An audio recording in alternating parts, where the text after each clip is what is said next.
아멘. 좋으신 하나님이 주시는 은총과 또 평화가 사랑하는 여러분들과 함께 하시기를 빕니다.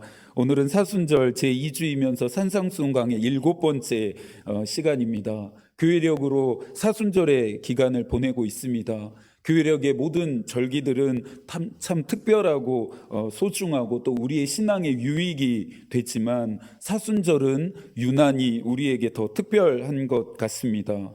예수 그리스도께서 나의 죄, 우리의 죄 때문에 순환을 받으시고 죽음을 당하셨다는 사실 때문입니다.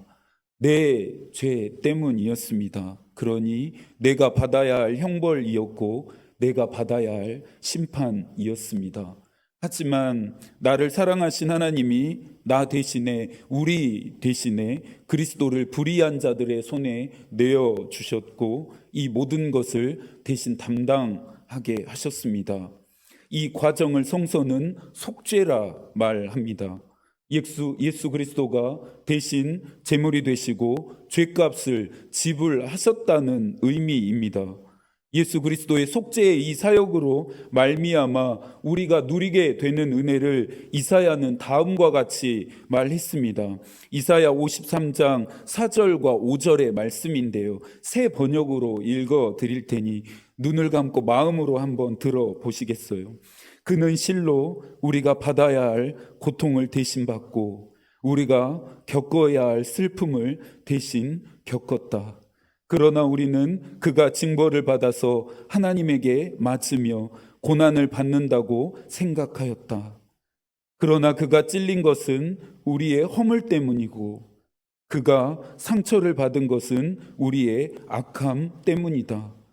그가 징계를 받음으로써 우리가 평화를 누리고 그가 매를 맞음으로써 우리의 병이 나았다.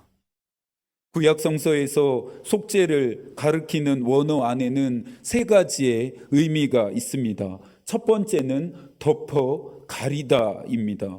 역청으로 나무 조각을 덮는다거나 빚을 지불하는 경우에 사용되어진 의미입니다.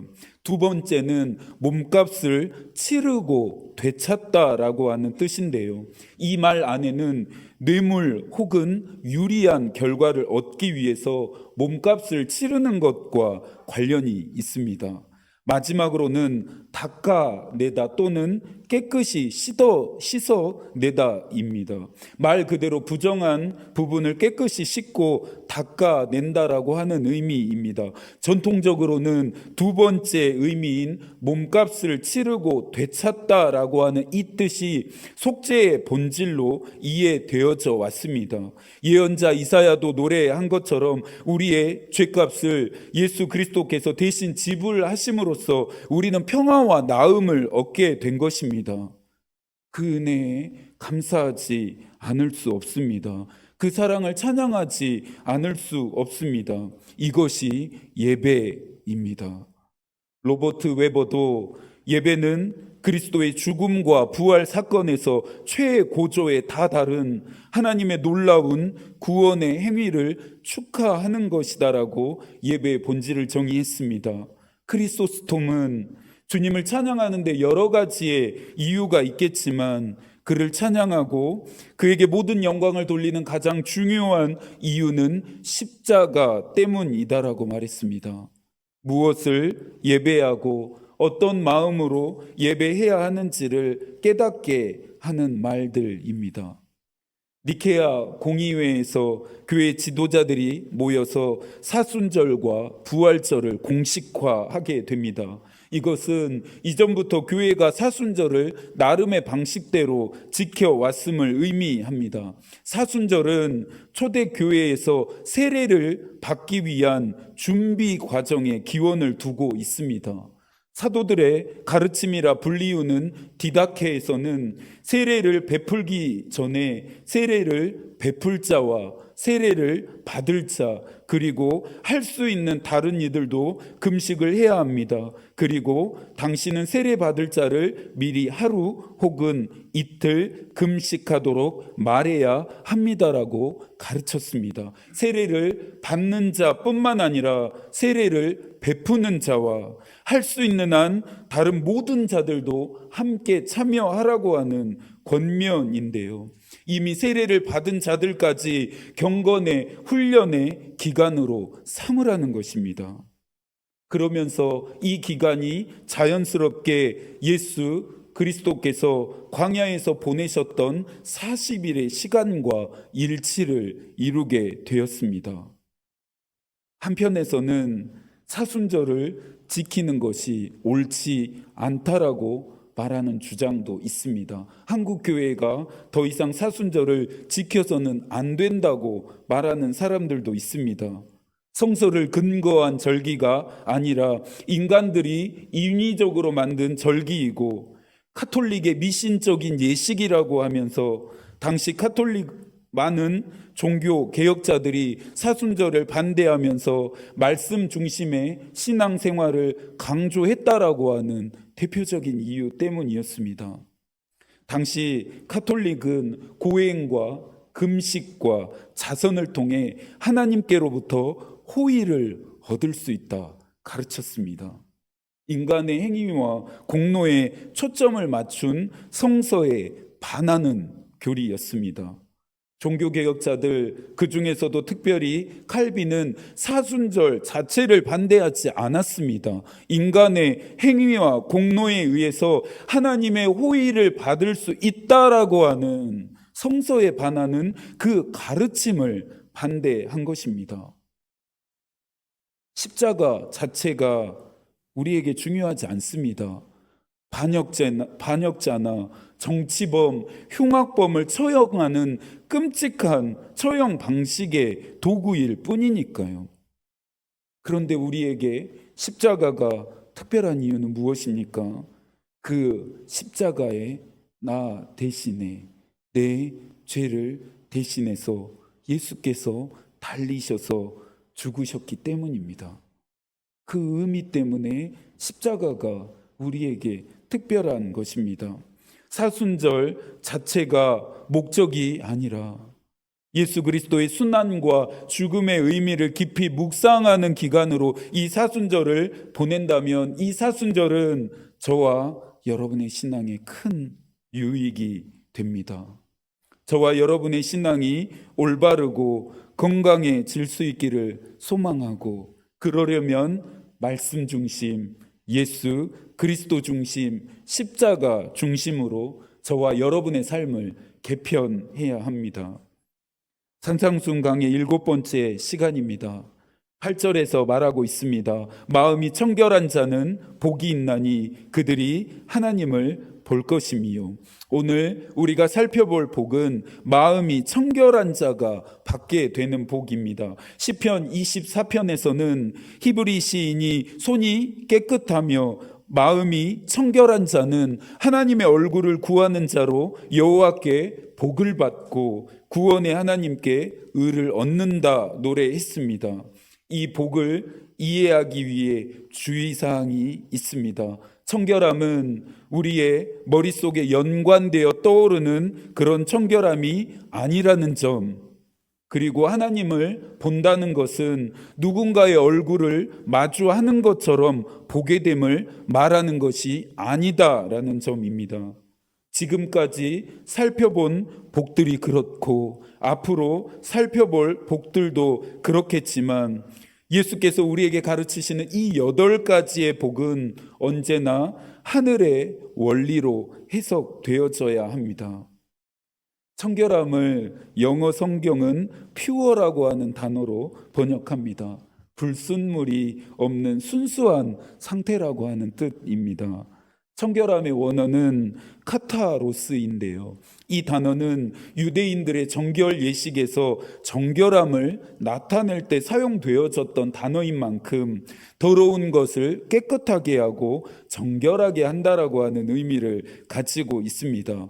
그런데 8절에서 예수께서는 특별히 청결한 자가 복이 있다가 아니라 마음이 청결한 자가 복이 있다 말씀하십니다.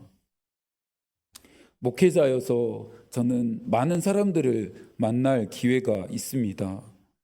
여러분들도 아마 많은 사람들을 만나게 되실 텐데요. 사람들을 만나실 때 여러분들 가장 먼저 어떤 부분을 보시나요? 사람마다 아마 다 다를 거라고 생각합니다.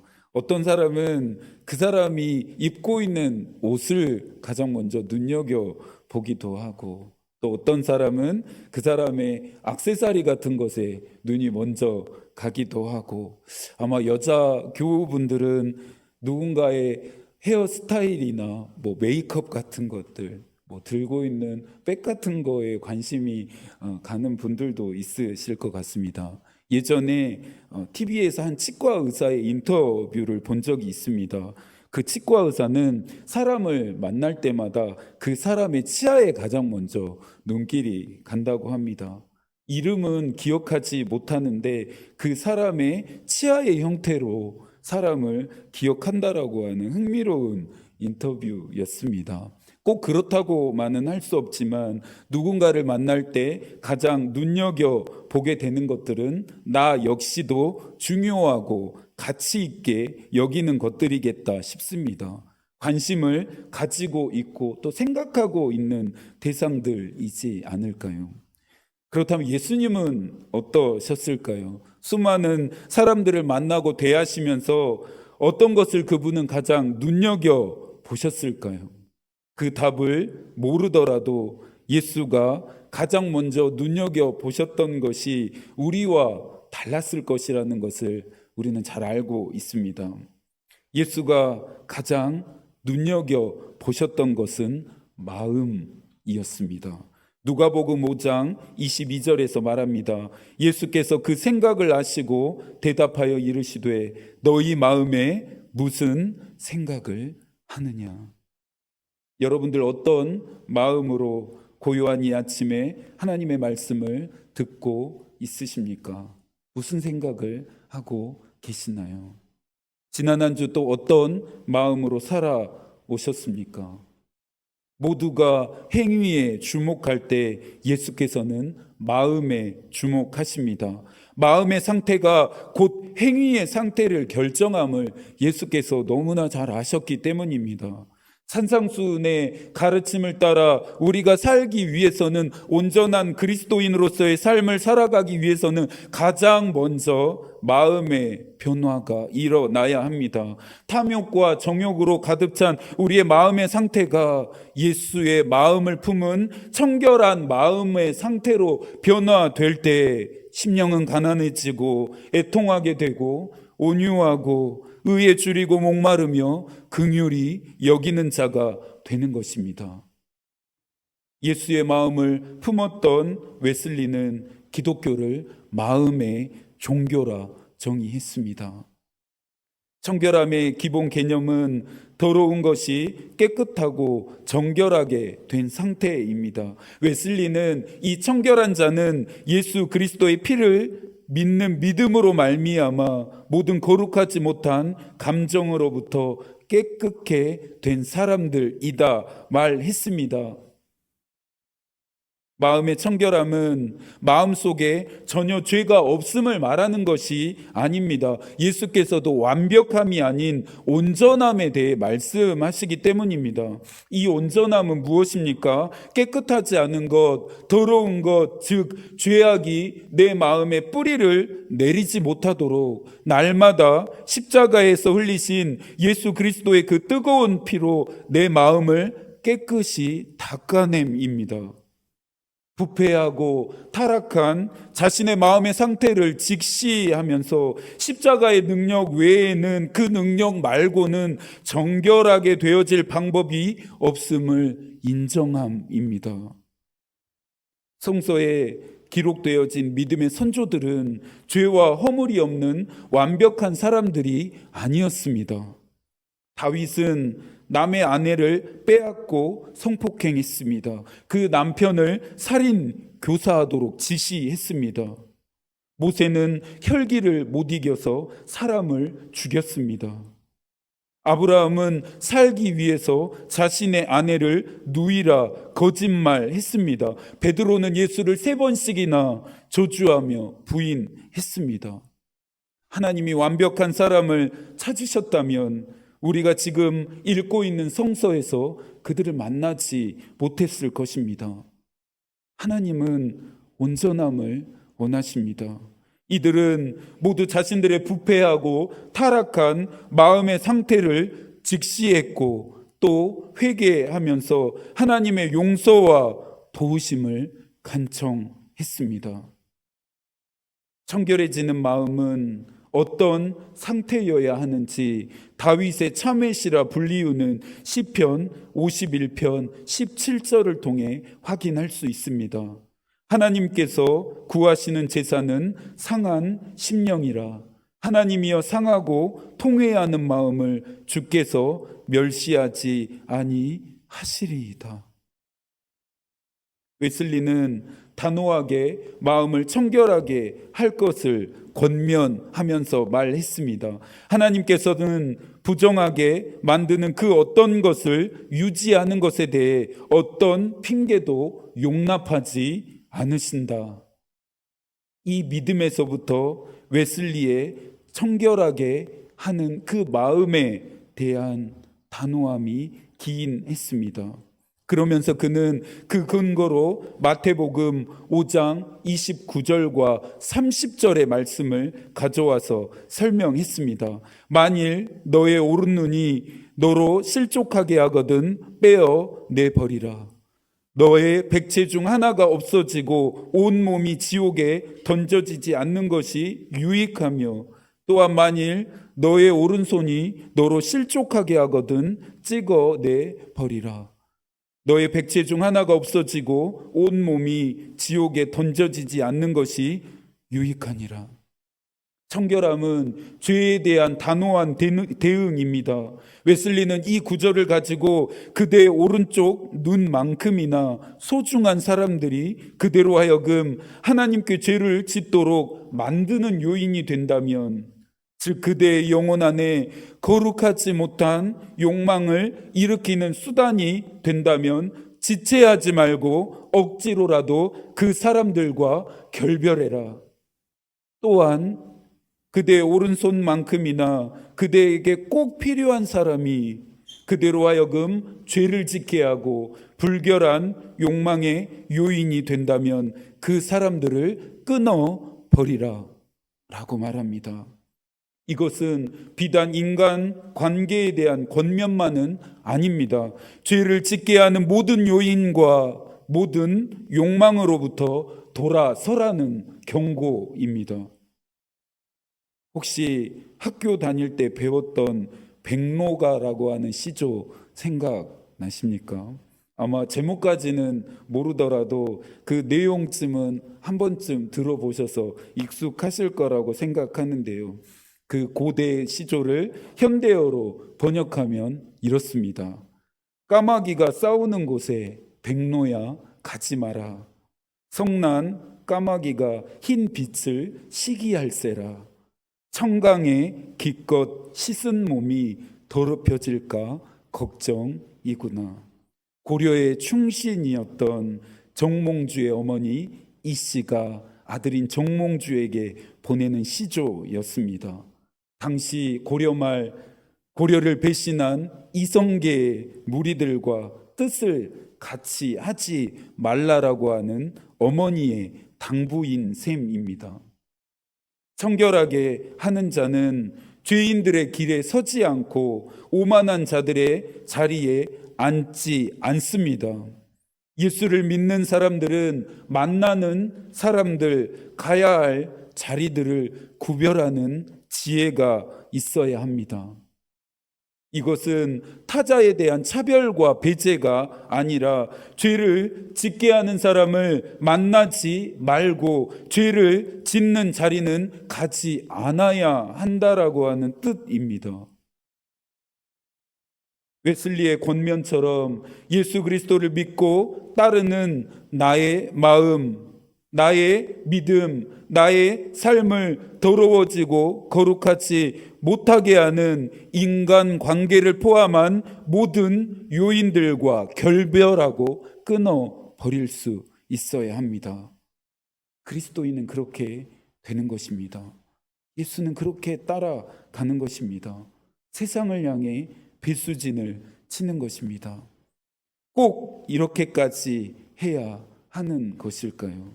그냥 적당히 편하게 신앙생활 하면 안 되는 것일까요? 꼭 이렇게까지 해야 합니다. 반드시 이렇게까지 할 수 있어야 합니다. 예수께서도 청결함을 위해 눈을 뽑거나 손마저 찍어버리라 말씀하십니다.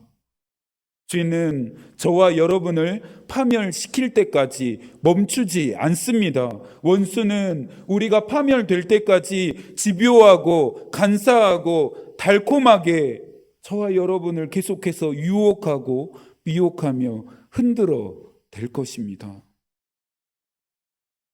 예수께서 우리에게 원하시는 마음의 청결함이 무엇인지 이해가 되십니까?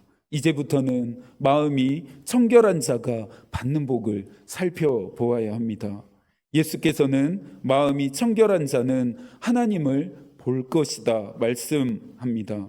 사실 이 복은 이렇게 설명하는 것이 더 맞을 것 같습니다. 마음이 청결한 자는 복이 있나니 하나님이 하나님 자신을 보이실 것이요.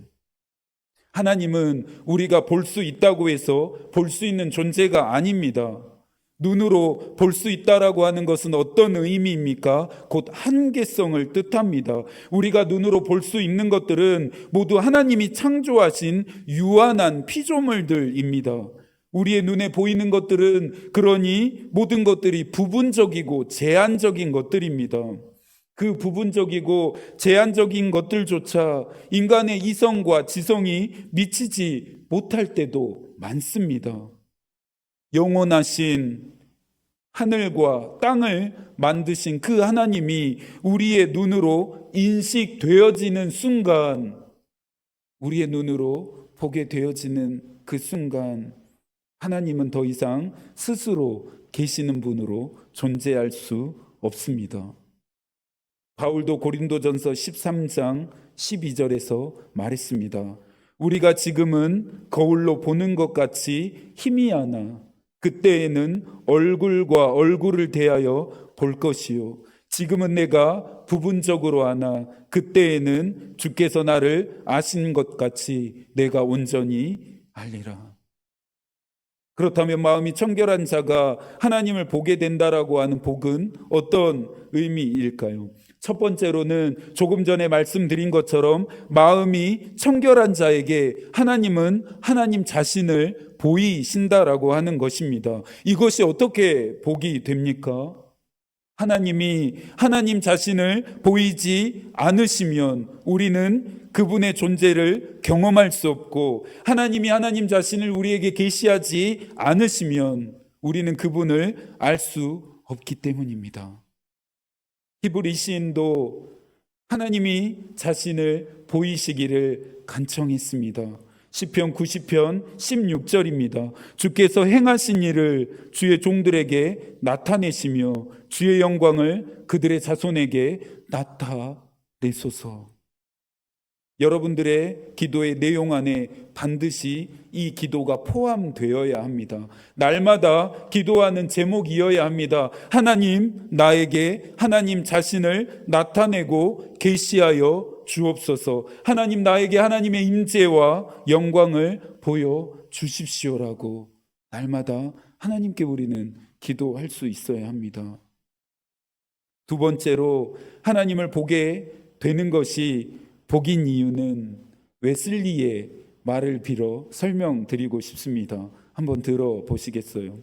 그분의 손이 영원토록 자신들을 덮어 주심을 보며 그분께서 그들의 머리카락 숫자도 세시며 그들에게 모든 것을 부족함 없이 주시며 그들에게 보호막을 쳐주셔서 그들이 가진 모든 것을 지켜주시고 당신의 지혜와 자비의 깊음에 따라 그들의 모든 삶의 모든 상황들을 알아서 처리해 주시는 것을 봅니다. 웨슬리가 말한 이 내용을 한마디로 하자면 하나님이 나와 함께 하심을 보게 된다는 말입니다. 하나님이 여러분과 함께 하심을 보고 싶으십니까? 그렇다면 마음을 청결하게 하십시오. 삶을 청결하게 만드십시오. 마음이 청결한 자들은 이제 세상을 바라보는 관점 또한 달라지게 됩니다. 얕고 짧은 유한한 마음이 아니라 위대하고 영원한 마음으로 세상을 바라보게 됩니다. 세상의 모든 피조되어진 것들 가운데 깃들어 있는 하나님의 영을 보게 됩니다. 세상의 모든 역사를 주관하시는 하나님의 손을 보게 됩니다. 뿐만 아니라 내 인생에 깊이 관여하시는 하나님의 사랑을 보게 됩니다. 이것을 보게 되는 자들의 마음에서는 당연히 예배가 시작됩니다. 시편 57편 5절입니다. 하나님이여 주는 하늘 위에 높이 들리시며 주의 영광이 온 세계 위에 높아지기를 원하나이다. 사순절 두 번째 주간이 시작되었습니다. 사순절은 나의 죄 때문에 순환과 죽음을 당하신 예수 그리스도를 보게 되는 시간입니다. 그분을 만나게 되는 시간입니다. 성서는 이것이 은혜이고 복이다 말합니다. 사랑하는 여러분, 이 은혜와 이 복이 필요하십니까? 그렇다면 다시 말씀드립니다. 마음을 청결하게 하십시오. 그렇게 된다면 우리 모두는 예수 그리스도를 보게 될 것입니다. 이 한 주도 하나님이 여러분과 함께 하시기를 기도하겠습니다. 청결한 자 되어 마음이 청결한 삶을 살아가시는 이 한 주가 되기를 축복합니다. 하나님의 마음이 우리의 기도가 되고 하나님의 뜻이 우리의 길이 되기를 빕니다. 아멘.